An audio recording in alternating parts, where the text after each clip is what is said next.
everybody, welcome back to the channel. This is your host, Majestic speaking, coming to you with another episode of MechWarrior Online here. And today we're playing with one of the OGs in Battletech and in MechWarrior Online, the Cataphract, in particular, the 4X. Now, what's special about this mech is it has tremendous quirks that cater towards ballistics, and we have 4 ballistic hardpoints on this mech, so I've filled it with quad AC2s, and we have a lot of ammo to boot here with backup medium lasers. Now, we're playing on Canyon Network. It is skirmish game mode, and as you can imagine, we are all pushing towards that center plateau there. So we're going to head up the ramp and just see what we can get down. Now, these are low-slung ballistic mounts, so we do have to be careful, especially when we're pushing towards our opponents, that we do need to get a little bit more face time. Now, what I love about the 4X is it's very tanky. So although we'll be having to put some face time in there, we won't be receiving as much punishment as you would normally think. Now, we're going to hop up here, just get some shots down on this hunchback, just let him know that we're here, and he's going to back up really quick. He knows that if he's up against a Cataphract toe-to-toe, that he's not going to survive very long. So we're going to push around the side here, going in towards Delta 5, put some fire down on, it looks like that Bushwhacker High Roller, and across the battlefield there, we're getting a little bit of laser spray. Pushing over the top, we have a direwolf right in front of us, and he's going to push down the ramp on that side into the trench, which is a very, very interesting play, especially very early in this round. Now, we're going to hop up on the plateau just for a second here, look across the battlefield. We do have some red smoke and a linebacker who looks like he wants to get a little bit aggressive, so we're going to push him back a little bit with the AC2 fire, just shake the cockpit a little bit, and let that guy know that we're here. This Mad Cat Mark II looks like he's going to try and get a push around on the flank. We are down 0-1 right now, but this Bushwhacker looks like he's trying to get real aggressive, so we're going to put as much damage as we possibly can into him. Looks like he's caught on a rock, and that is going to not serve very well for his push forward there. Now, back in the trench here, this is what I'm worried about. They have some heavy hitters just sitting down here, and if any one of us falls, they could easily focus their fire and push us down. So, just going to keep firing into that direwolf there. Still 0-1, even despite the fact that these guys are all on top of each other. Supernova is down in the pit, and we're just going to fire the AC2s until our medium lasers, which are torso-mounted, are able to fire into him as well. And finally, we get him down. We actually got the kill on that one. And we even the score. There's Irby peeking around the corner, and the linebacker going across the ridge back towards Charlie 5. Now, we're going to put some damage into him, just push him back even further. Not entirely sure where this guy's going. He's running away from his teammates, so we're going to get some free damage on his back. And it looks like a light is following him. This direwolf is super aggressive. He's coming back down the hill again, and I'm just going to focus up on those torsos. He's not even focusing up on me. Free damage right now as he overheats. He's sitting there on the ramp, and we actually get the kill. So there he goes. We're going to turn the corner there for just a second to see what else is there. 2-2 right now, and this Kid Fox looks like he's trying to get a little bit aggressive, get back into cover maybe, and we do have some damage on our front side, so we're going to have to keep our eyes peeled and just stay a little bit more cautious. This Kid Fox looks like he's going to pop any second now, and right in front of us, I think that's that death strike from earlier. Yes, we're going to have to be extremely careful. There goes the shots into my center torso. He did happen to core me out, but I do have some friends nearby, so not all is lost. I do have an amber center torso, so I'm going to have to be a little bit more cautious, especially in my approach on our opponents here, than I was earlier. But I'm not too scared to keep poking my face up there, especially if I don't think that they're going to be up there as well. It looks like they're trying to counter-rotate or push in a regular rotation, but I think some of their teammates got caught behind. Now my back is cored as well. I'm going to really have to be careful, and a strike comes down. Hopefully we caught the bare end of that. Yeah, we only got hit by one of the rounds that came down. 4-5 right now, so we lost the advantage. Now we're going to have to stick together. We're going to have to stick together, peering around this corner, and it looks like there's no one there. It's all clear at this point. They probably are on the other side of Delta 4. Just a little bit of NASCAR action going on here, and I'm firing into that Deathstrike who ran away. He probably could have gotten the kill on me if he really wanted to, but he decided to just run away and go for my friend, and I'm able to take off his arm, and there goes part of his weapon mounts. That large pulse laser and an Ultra 10 we were able to take off of him. Center torso on the Fafnir, and we're going for this Kid Fox also, who's right in front of us, and we get the kill on him as well, 6-5. So we did take the advantage back. Now we're going to peek up on top of the plateau here for a second. Just keep our eyes peeled. They're right behind us. There goes another one, 7-5. Just have to be extremely careful, very tactful in what we decide to focus our fire on, and make sure that we are not the primary concern for whoever's focusing in on us. Now, again, the Sun Spider isn't even looking at us. 38% damage left on this guy, and there he goes. My friend is able to take out that other torso and take him off the battlefield. There's another kill, 10-6 at this point, and this Irby's going for me. He's probably going to get me down if I had to guess. And no, I took off his arm, but he ran away, so I'm not entirely sure where he's going. I only have 91 rounds left in these AC2s. I'm going to help out on this Mad Cat, though, and finally he goes down. Last one left is this Irby. And if it's me he focuses up on, I'm probably going to die. But no, my friend is able to take him down. I believe that's Fiora, actually, interesting enough. So that is the end of the first round. 12-6 is your final. When it rains, it pours, ladies and gentlemen, and that escalated very quickly. 852, 3 kills, 8 assists, 4 KMDDs, and 9 components destroyed. A fantastic first round to demonstrate what this mech is capable of. And as you can see by the damage scores there, we did actually top the leaderboards there, but now it's time to head back into the mech lab and show you exactly what makes this build tick. Here we go. Alrighty guys, welcome back to the Mech Lab, where we're going to go through the details for the build on the mech I have in front of me, the Cataphract 4X. Now you already know what the loadout entails based on the first round of gameplay, but now it's time to dive deeper into the details here. So first and foremost, what we're going to go through is the store. We're going to go to the store so you guys can see exactly what quirks this thing comes with straight from the shop. Ballistic cooldown and ballistic velocity, both with 10% bonuses, and a ballistic range bonus of 15%.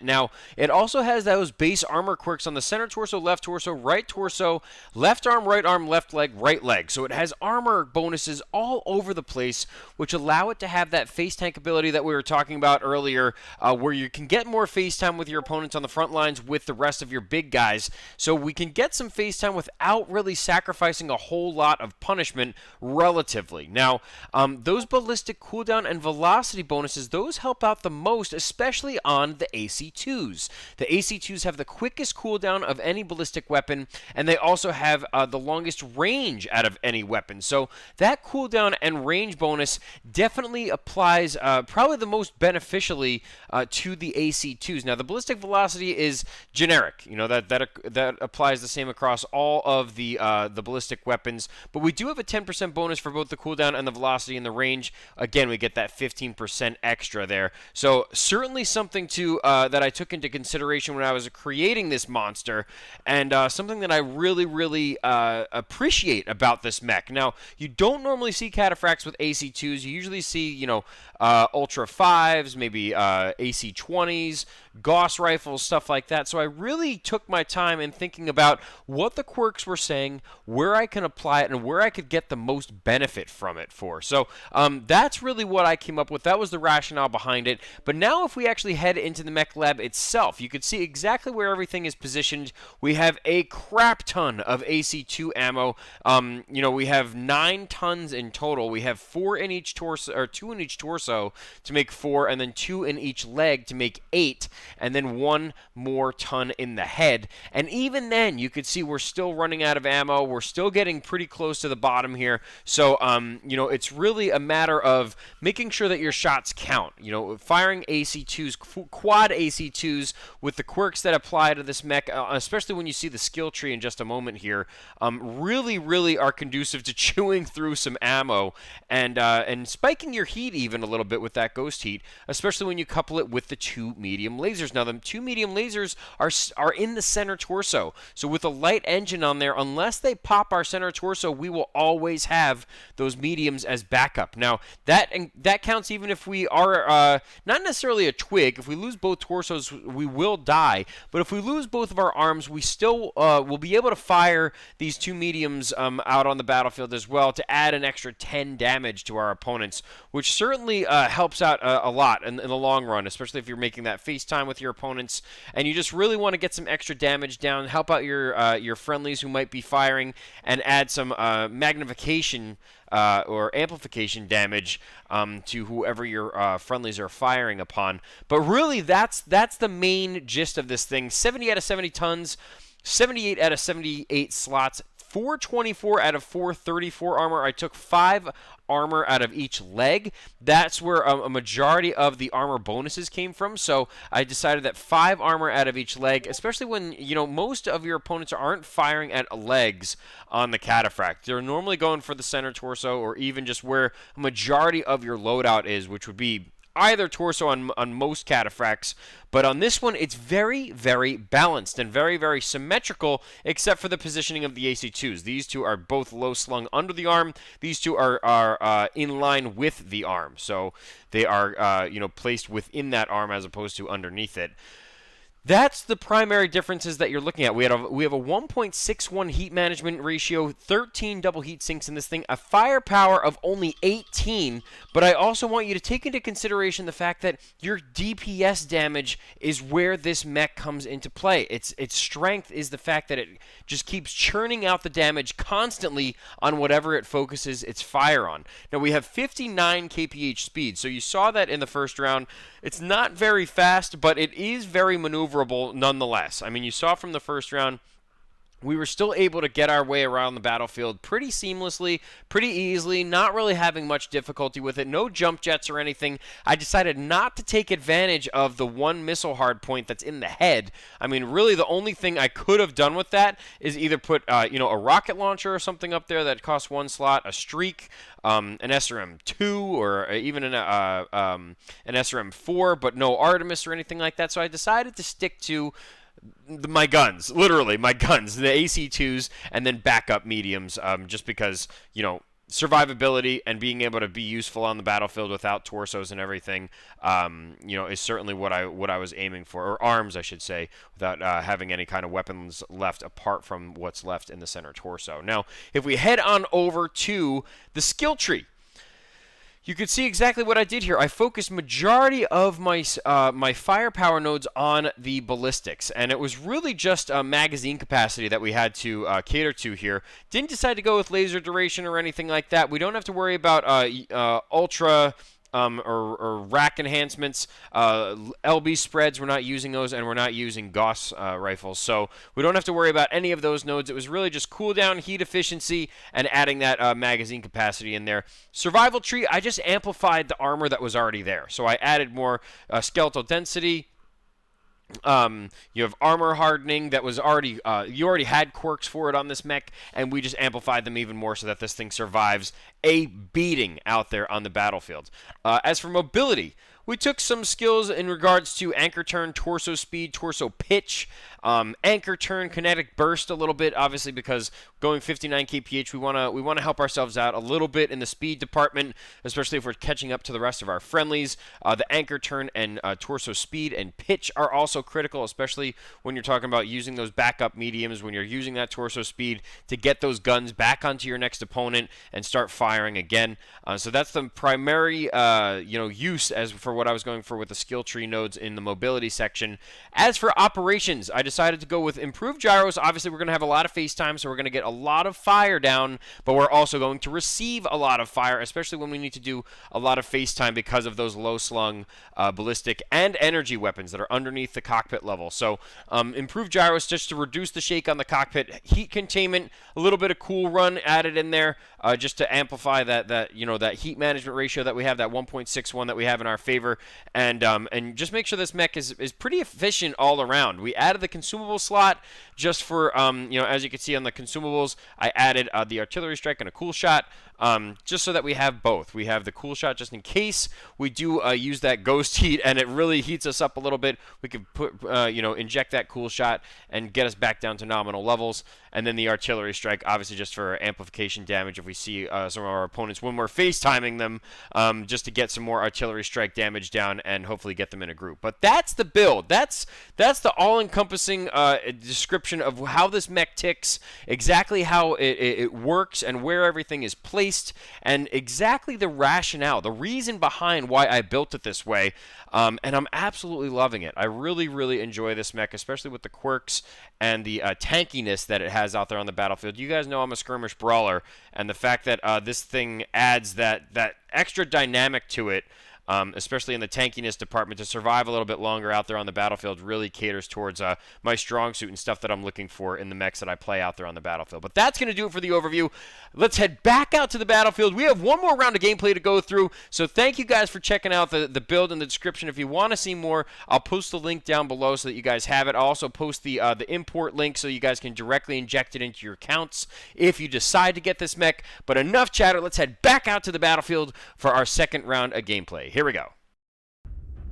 Alrighty guys, here we go. Second round of gameplay is going to take place on Solaris City, and we're playing Domination game mode right in the beginning stages of the round here. We're going into Echo 5, Delta 5. Some of our team is already there. It looks like they're already starting the engagement, and you know what? I'm actually going to help out some of our assaults over here. It looks like our King Crab is putting some rack fire down on our opponents who are in Delta 4, and these guys are just trying to get maybe back into cover at this point, so we're getting some heavy support over towards the Fox 4 Delta 4 line here. So we're just going to have to keep our eyes peeled, make sure that we don't get flanked or anything like that, and keep our eyes on the circle. They got 14 seconds on us before we were able to get in there as well. Now we're going to turn this corner and just see what's going on around here. It looks like there's some ATM fire.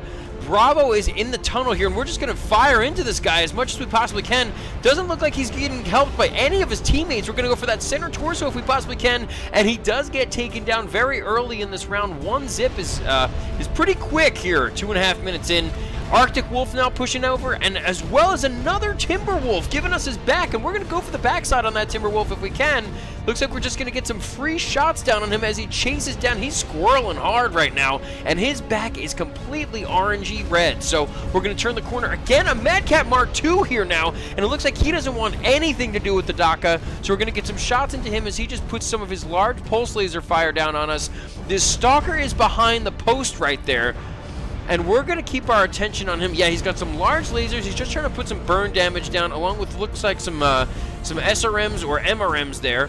And he's going to push back towards his friends, but we still have him locked on. He's going to go into the corner that Madcat Mark II came back again to try and get some damage down into us. I'm going to hold here for a second. Maybe just reset the clock here so that they focus on someone else apart from me. And now I'm going to focus back into this Stalker again. It looks like he's probably going to go down pretty quickly, and we did get the kill on him. So there he goes. Stalker is down, and there goes what looked like, I believe that was a Kit Fox, was it? And I thought all of our attention could go back towards this Madcat Mark II, but instead he got helped out by a Cyclops here who's getting extremely aggressive, trying to come towards us. I'm going to go for his torsos because I know that's where his primary loadout is. One torso is down, and I'm backed into a corner, but he turned away. For some reason, this guy turned away and gave up his back, and now I get the free kill on that back shot. So there he goes. Now turning around, we have this Locust. It looks like a Pirate's Bane with the ECM. Yeah, it looks like he's just trying to core out some components, maybe crit some weapon loadouts. Not entirely sure, but now he's running back towards the rest of his team. Very hard to hit those light mechs, especially ones that can serpentine very, very quickly. Very, very quick turning capabilities on those kinds of mechs. But above us, for quite some time, we've had this Huntsman up there with a very, very weak right torso. So we're going to use the pitch of our arms to maybe get some shots into him. There goes part of his loadout. He has double Ultra 10s. There goes one of them. So now we're going to push back towards the middle. It's 7-5 right now. We're going to focus up on the middle because I feel like that's where the majority of our opponents are left. Now this Hunchback is pushing towards us. We're going to get some shots into him, but it looks like he's got his sights elsewhere. We did get some big hits on him. This Warhawk right in front of us. Don't have the targeting information just yet. I don't know if he has any backups. No, he doesn't, but we get the kill on him anyway. Now we're going to go for this Locust. Let's try and go for the legs, and there it goes. We got the leg shot, and now we're going to go for the center torso, and there is a double kill. 10-5 at this point. There's Foxtrot, the Hunchback from earlier, and he's probably going to come around the side. It looks like he might be coming for me next, but behind us, that Huntsman finally dropped down, and he's going to get some shots into us, but he goes down as well. We are out of AC2 ammo, and there is the final kill. 12-6 is your final as we capture the center, and the game is over. Woof! Man, I am out of breath, and that was quite the round to display, especially in this mech. Just took advantage where we had the capability to do so. 4 kills, 7 assists, 4 KMDDs, 1095 damage, and 10 components destroyed. An absolutely fantastic round demonstrating what this mech is capable of, especially with this loadout. I absolutely love it. It's a tank. It puts down the damage, the DPS, and all that good stuff that you guys are looking for. But that's going to do it for this video, guys. Thank you so much again for tuning in. I really do appreciate it. I hope you enjoyed it. If you did, make sure you hit that like button, hit the subscribe button, check out all the links in the description. I know it's been a while since I did one of these, and now I'm going to try and get back into it. I got to put out some more consistent content for you guys, so this is only the beginning. Again, the Cataphract 4X in a majestic build, one that you don't really see out there on the battlefield very often, but the fact that it isn't out there very often doesn't mean that it still can't do its job when placed in the right hands with the correct loadout that you want to play. So that's going to do it for this video, guys. Thank you so much again for tuning in. Have a great rest of your day, and I look forward to seeing you all on the next one. Take care, guys.